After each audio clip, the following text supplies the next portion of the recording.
মুসলমান ভাইরা আমার, দুই আল্লাহর গোলাম মরণের সময় হয়ে গেছে।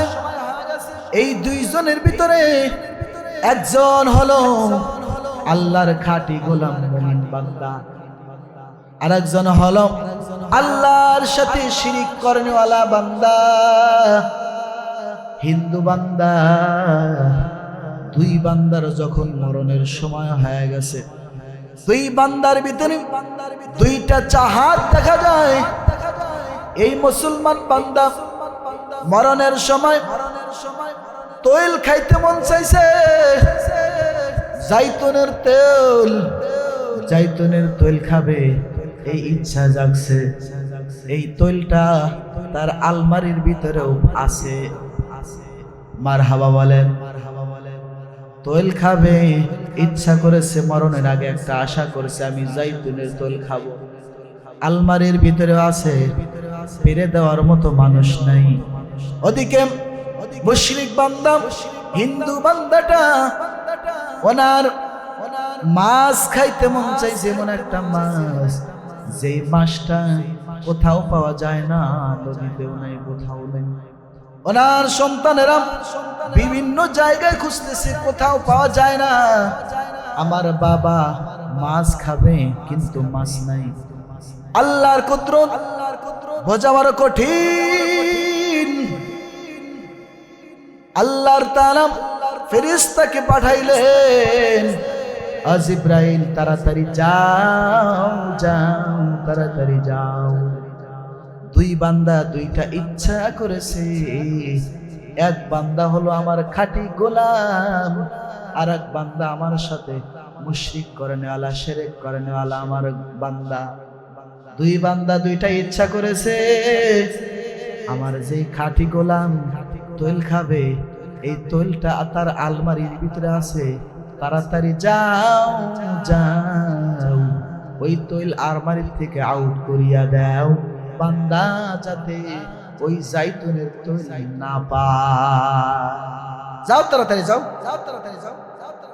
আর ওই যে মুশরিক বান্দা মাছ খাইতে মন চাইছে, কোথাও মাছ নাই, অমুক সমুদ্রে ওই মাছটা পাওয়া যায়, তাড়াতাড়ি তার পাশের বাড়ির পাশের পুকুরে ছেড়ে দিয়ে আসো, ওখান থেকে জেলে মাছ ধরবে, তার সন্তানেরা হাটে আছে, বিক্রি করলে কিনে নিয়ে আসবে। চ্যানেলটি সাবস্ক্রাইব করে আমাদের সঙ্গেই থাকুন। পৃথিবীতে যত দামি মানুষ দেখি না কেন, সব দামি মানুষের মূল হলো কোরআনকে সে সম্মান করে, কোরআনকে সে দামি বানাইছে, কোরআনকে সে তার জীবনের গাইড বানাইছে, জীবন চলার পথে কোরআনকে সে ব্যবহার করেছে, জীবন প্রত্যেকটা মুহূর্তে সে কোরআনকে সামনে রেখে জিন্দেগি চালায়। আল্লাহ বলে, আমার কোরআনকে যারা, আমার হুকুমকে যারা, আমার নিয়মকে যারা প্রত্যেকটা জীবনের প্রত্যেকটা পাথে বানায়, আমি আল্লাহ তাআলা প্রত্যেকটা মুহূর্তের জন্য তাকে দামি বানায় দিই। हकीकत से तो दुनिया बेखबर है, दुनिया की नुमाइश पर नजर है। नमी गुयम कि अज दुनिया जुदा बश, बहर कारे के बाशी बा खुदा बश। चिस्ते दुनिया अज खुदा गाफिल बुदन, नकमाशो नकरहु फरजिंदजार। आबे दर किस्ती हालाके किस्तियास, आबे अंदर चिर किस्ती कुस्तियास। আল্লাহর পয়গম্বর বয়ান করতেছেন, আল্লাহর হাবিব সাহাবায়ে কেরামকে নিয়ে বয়ান দেয়। এমন একটা সময় আল্লাহর রাসূল বললেন, তোমরা যদি জান্নাতি মানুষ দেখতে চাও তাহলে মসজিদের গেটের দিকে তাকাও। এই মুহূর্তে সেই আল্লাহর বান্দা এই গেট দিয়ে ঢুকবে, এই বান্দাই হবে জান্নাতি মানুষ। সুবহানাল্লাহ। বাসা যায় কয় সাহাবায়ে কেরাম তাকিয়ে আছেন, সকলেই অপলক দৃষ্টিতে তাকায়, কে ঢুকবে, কে হবে জান্নাতি মানুষ।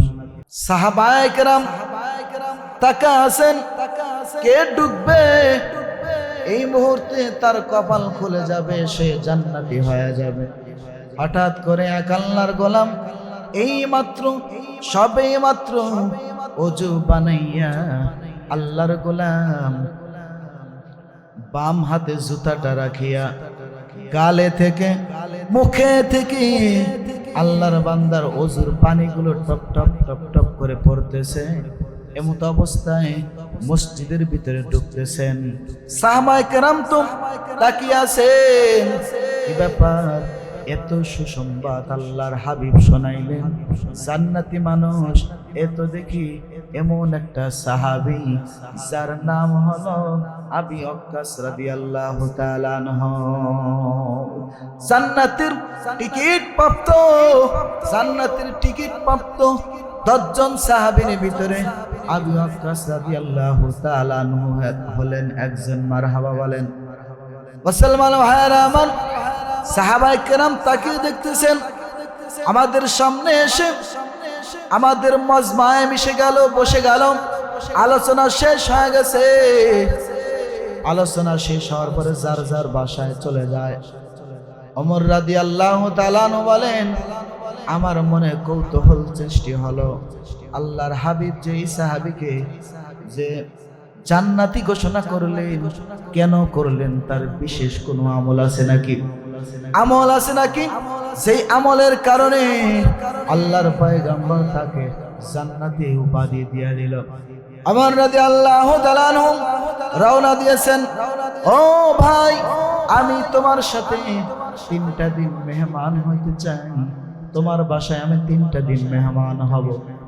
ইচ্ছা করে মেহমান হইতেছে। আমার আপনার কাছে দেশে কেউ কয় যে তোমার কাছে আমি 3টা দিন মেহমান হইতে চাই, বলে আজাইরা খায়া কাম নাই, তোমাকে কিসের মেহমান বানাবো, তুমি কি আমার আত্মীয় হও?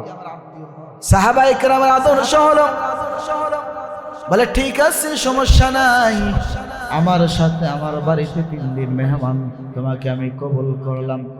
ওমর রাদিয়াল্লাহু তাআলা আনহু মেহমান হওয়া উদ্দেশ্য না, তার উদ্দেশ্য হলো যে আল্লাহর পয়গম্বরের ঘোষণা যে দিয়েছেন তার বিশেষ কোনো আমল কি আছে এইটা তালাশ করার জন্য বের হয়ে গেছেন। প্রথম দিন দেখা গেল বিশেষ কোনো আমল খুঁজে পাওয়া যায় না, ওই বান্দার বিশেষ কোনো আমল নাই, না 5 ওয়াক্ত নামাজের টাইমে নামাজ আদায় করতেছেন, দেখা যায় বিশেষ কোনো কোরআন তেলাওয়াত ওইরকম করে না, নফল রোজাও রাখে না। আল্লাহর বান্দা সময় যখন হয়, সময় মতো যখন বান্দা নামাজের টাইমে নামাজে চলে যায়, আবার রাত্রি জাগরণও করে না, তাহাজ্জুদ নামাজও পড়তে দেখি না, এই বান্দাকে কি জন্য আল্লাহর পয়গম্বর জান্নাতি ঘোষণা করলেন বুঝে আসে না। মুসলমান ভাইরা আমার, ওমর রাদিয়াল্লাহু তাআলা আনহু চিন্তা করে একদিন তো চলে গেল, দেখি পরের দিন তার বিশেষ কোনো আমল পাওয়া যায় কিনা। আল্লাহর পয়গম্বরের সাহাবী দ্বিতীয় দিনও তালাশ করতেছেন, একই হালাত, বিশেষ কোনো আমল নাই। ও মুসলমান ভাইরা আমার, বৃদ্ধ বাবারা, ভালো করে লক্ষ্য করতে হবে, শুধু নামাজ পড়লেই যে জান্নাত পাওয়া যাবে এমনটা নয়, মনটা খাঁটি থাকতে হবে। আমি নামাজ পড়লাম, আল্লাহর ঘর তওয়াব করে আসলাম, কিন্তু আমি যখন জমিতে আল ছাড়তে যাই, অন্যের জমির আল ছাটিয়ে আধ হাত ভিতরে আমি আমার জমির ভিতরে নিয়ে নিলাম, তাহলে আমি যে আল্লাহর ঘর তওয়াব করেছি, এই তওয়াব করার কি কোনো মূল্য রইল? আছে? কোনো মূল্য নাই। আল্লাহর পয়গম্বর সাহাবী লক্ষ্য করতেছেন, মানুষের সাথে লেনদেন ভালো, মানুষের সাথে তার হাসি ঠাট্টা, মানুষের সাথে তার সুন্দর ব্যবহার, হিংসা বিদ্বেষ বান্দা করে না। 3 দিন পর্যন্ত বিশেষ কোনো আমল পাইলেন না। এইভাবে সাহাবী 3 দিন হয়ে গেল, বলে ও ভাই, 3 দিন যে আপনার বাসায় আমি মেহমান হয়েছিলাম, কেন মেহমান হয়েছিলাম আপনি জানেন না? আল্লাহর পয়গম্বর আপনাকে জান্নাতের সুসংবাদ শোনাইছেন। আল্লাহর পয়গম্বর আপনাকে জান্নাতের সুসংবাদ শোনাইছেন। কেন আপনি জান্নাতি হইলেন? এই বিশেষ আমল দেখার জন্য আমি এইখানে উপস্থিত হয়েছিলাম, 3 দিন মেহমান হয়েছিলাম, কিন্তু আমি তো কোনো বিশেষ কোনো আমল পাইলাম না। কোন এখন আপনি কিসের আমল করেন যার কারণে আল্লাহর হাবিব আপনাকে জান্নাতি ঘোষণা করেছে? বলেন দেখি। আমি তো কোনো আমল পাইলাম না, আমি তো কোনো আমল পাই নাই। আপনি অতিরিক্ত কোরআন তেলাওয়াত করেন না, রোজাও রাখেন না, রাত্রি জাগরণ করে ইবাদতেও কাটান না, স্বাভাবিকভাবে জিন্দেগি যাপন করেন, এত বড় ফজিলত কেন পাইলেন? সাহাবী এই আওয়াজ শোনার পরে চোখের পানি জর্জর করেছে হৃদয়। আল্লাহর পয়গম্বর যদি আমাকে জান্নাতের এরকম সুসংবাদ শোনায় থাকে, তাহলে তো আমার কপাল ধন্য। তবে ও ওমর ভাই, আমার তো বিশেষ আমল নাই, একটা আমল আমার মনে হয় আছে। সেই আমলটা হলো, আমি মানুষের সাথে যখন চলাফেরা করি, আমি বিন্দু পরিমাণ হিংসা বিদ্বেষ নিয়ে চলি না। সুবহানাল্লাহ বলে, এটা আল্লাহু আকবার বলে। মুসলমান ভাইরা, নামাজ পড়লে হচ্ছে না, রোজা রাখলে হচ্ছে না, পাশাপাশি অন্তরটাকে পরিষ্কার করতে হবে। আল্লাহর পয়গম্বর বলেন, আখলিস দীনাকা ইয়াকফিকাল আমালুল কলিল। তোমার খাঁটি ঈমানটা নিয়ে যদি অল্প আমলও করতে পারো, আল্লাহ পাক অল্প আমলই তোমার নাজাতের জন্য যথেষ্ট করে দিবে। সুবহানাল্লাহ বলে। ঈমান, আমল, আল্লাহ রাব্বুল আলামিন ঈমানের কথা বারবার বলেছেন, ইয়া আইয়ুহাল্লাযীনা আমানু আমিনু। ও ঈমানদারের দল, তোমরা ঈমানদার হয়ে যাও। ঈমানদারদেরকে আল্লাহ ঈমানদার হওয়ার দাওয়াত দেয়। কেন দাওয়াত দেয়? ঈমানদার তো ঈমানদারি আছে, আবার কেন দাওয়াত দেয়? বলে, আমি তো ঈমানদার হয়েছি, আমি তো হাজী হয়েছি, আমি তো আলেম হয়ে গেলাম, এখনো আমার অন্তরটাকে আলেম বানাইতে পারি নাই, এখনো আমার অন্তরটাকে হাজী বানাইতে পারি নাই, এখনো আমার অন্তরটাকে আমি রিয়া মুক্ত অন্তর বানাইতে পারি নাই। এইগুলা সব বাদ দিয়া আল্লাহ বলে, খাঁটি ঈমানদার হয়ে যাও। মুসলমান ভাইরা আমার, 2 আল্লাহর গোলাম মরণের সময় হয়ে গেছে। এই 2 জনের ভিতরে একজন হলো আল্লাহর খাঁটি গোলাম মুমিন বান্দা, আর একজন হলো আল্লাহর সাথে শিরিক করেনেওয়ালা বান্দা, হিন্দু বান্দা। 2 বান্দার যখন মরণের সময় হয়ে গেছে, 2 বান্দার ভিতরে 2টা চাহাত দেখা যায়। এই মুসলমান বান্দা মরণের সময় তৈল খাইতে মন চাইছে, জাইতুনের তেল, জাইতুনের তৈল খাবে এই ইচ্ছা জাগছে। এই তৈলটা তার আলমারির ভিতরেও আছে। মারহাবা বলেন। তৈল খাবে ইচ্ছা করেছে, মরণের আগে একটা আশা করেছে, আমি জাইতুনের তৈল খাবো। আলমারির ভিতরেও আছে, পেরে দেওয়ার মতো মানুষ নাই। ওদিকে মুশরিক বান্দা, হিন্দু বান্দাটা, ওনার মাছ খাইতে মন চাইছে, এমন একটা মাছ যেই মাছটা কোথাও পাওয়া যায় না, নদীতেও নাই, কোথাও নেই। ওনার সন্তানেরা বিভিন্ন জায়গায় খুঁজতেছে, কোথাও পাওয়া যায় না। আমার বাবা মাছ খাবে, কিন্তু মাছ নাই। আল্লাহর কুদরত বোঝাবার কঠিন। আল্লাহর তাআলা ফেরেশতাকে পাঠাইলেন, আজরাইল তাড়াতাড়ি যাও, যাও, তাড়াতাড়ি যাও। দুই বান্দা দুইটা ইচ্ছা করেছে।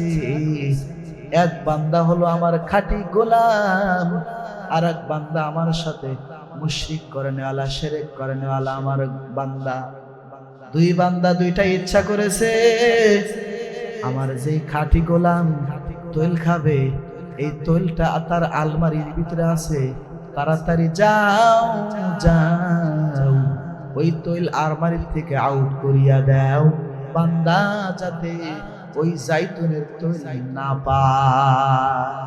যাও তাড়াতাড়ি যাও, যাও তাড়াতাড়ি যাও। আর ওই যে মুশরিক বান্দা মাছ খাইতে মন চাইছে, কোথাও মাছ নাই, অমুক সমুদ্রে ওই মাছটা পাওয়া যায়, তাড়াতাড়ি তার পাশের বাড়ির পাশের পুকুরে ছেড়ে দিয়ে আসো, ওখান থেকে জেলে মাছ ধরবে, তার সন্তানেরা হাটে আছে, বিক্রি করলে কিনে নিয়ে আসবে, তাকে মাছ খাওয়ানোর ব্যবস্থা করে। আল্লাহ ফেরেশতা বলে, আল্লাহ তোমার কুদরত তো বুঝলাম না, যে নাকি তোমার নাফরমান বান্দা, এই বান্দাকে তুমি মাছ খাওয়ার জন্য ব্যবস্থা করলা, সব কোনো জায়গায় মাছ নাই, অমুক সমুদ্র থেকে মাছ আই না তুমি এখানে তাকে খাওয়ার ব্যবস্থা করলা, আর তোমার যে খাঁটি গোলাম সেই বান্দা তৈল খাইতে মন চাইছে, অথচ তৈল তার আলমারিতেও আছে, তার তৈল তুমি ওইখান থেকে আউট করে দিতে বললা। আল্লাহ বুঝলাম না এর মানে। আল্লাহ বলে, আল্লাহু আ'লামু মা লা তা'লামুন। আল্লাহু আকবার।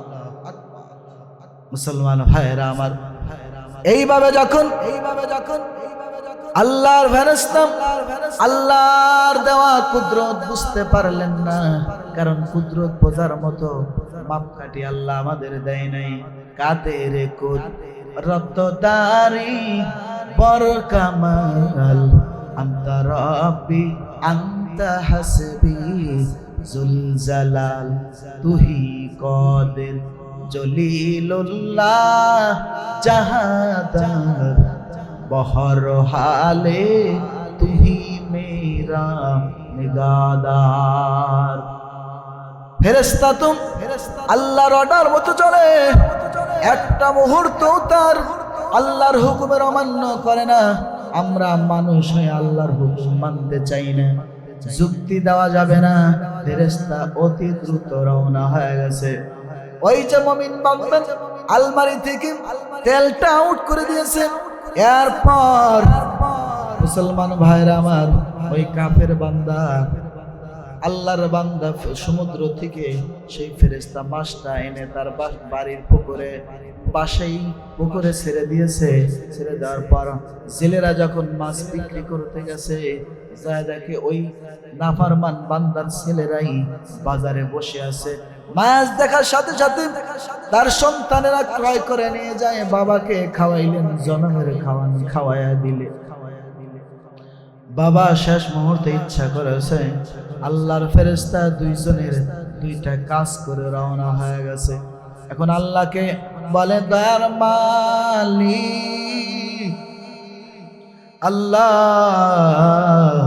বুঝলাম না আপনার অর্থ, আপনার ফায়সালার ব্যাখ্যা এখনো বুঝতে পারলাম না।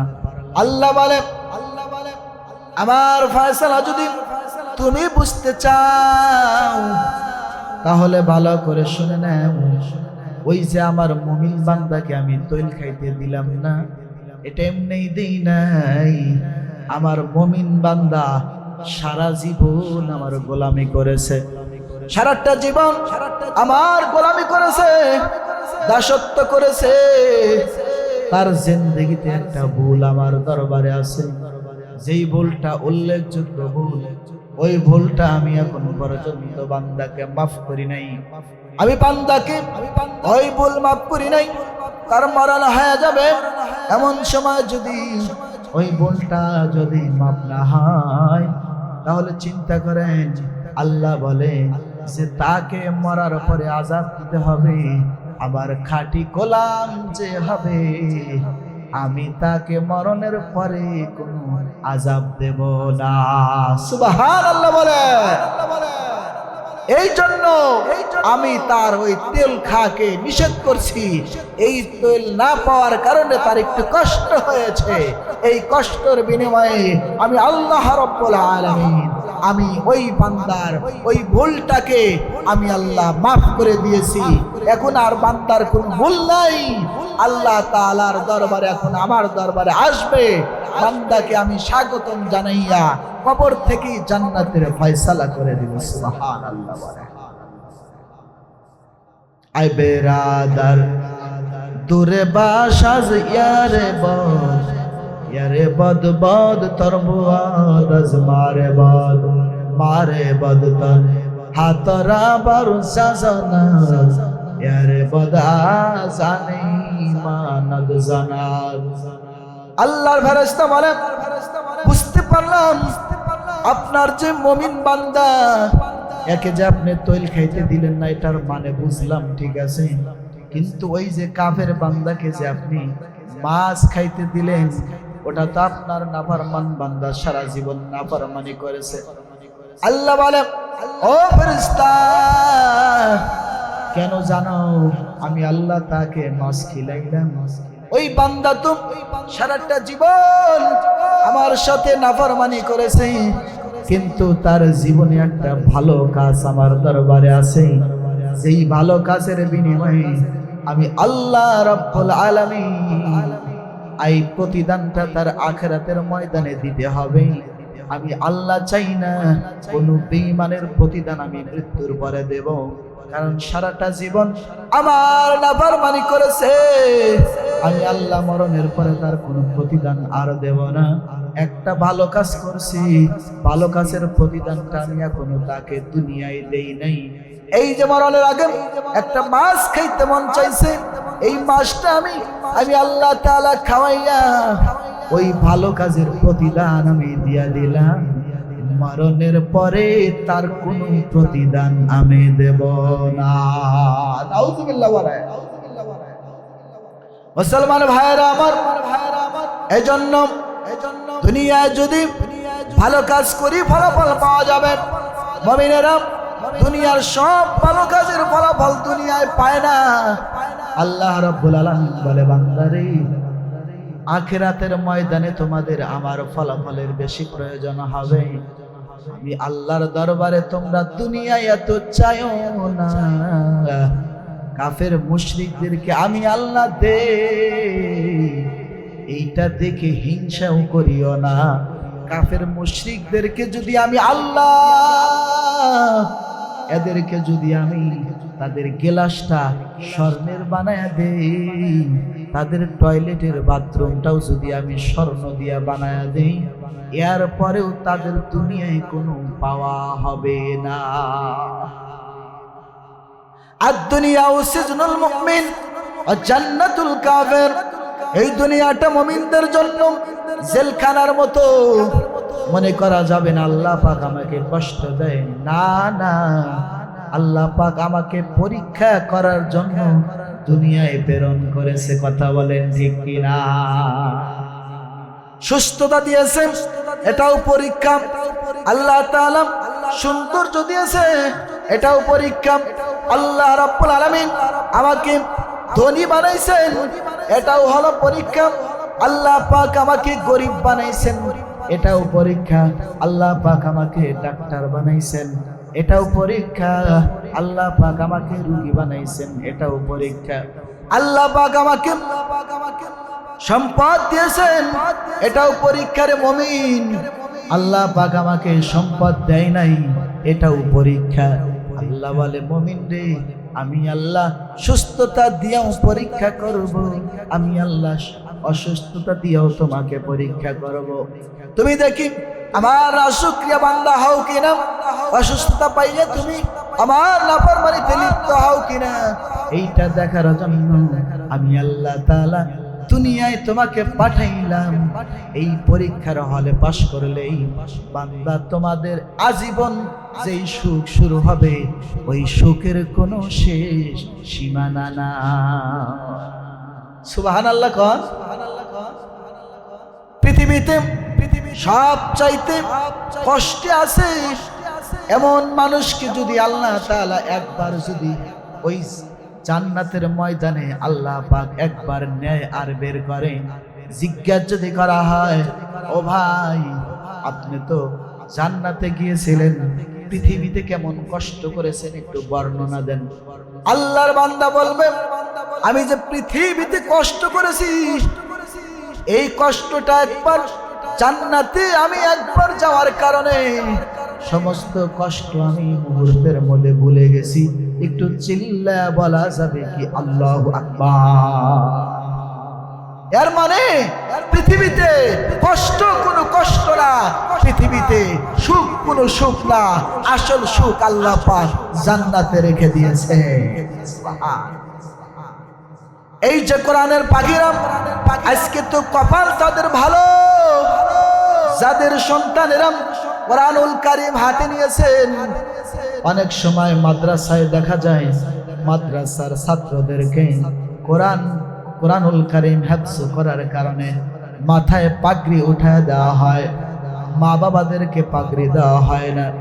আল্লাহ বলবেন, ও কোরআনের মা বাবারা, তোমরা নিরাশ হও না, তোমাদেরকে আমি আল্লাহ তাআলা দুনিয়ায় দাম না দিলাম, আমি আল্লাহ আখিরাতের ময়দানে তোমাদেরকে এমন সম্মান আমি আল্লাহ তাআলা দান করব যা তোমরা কল্পনাও করতে পারবা না।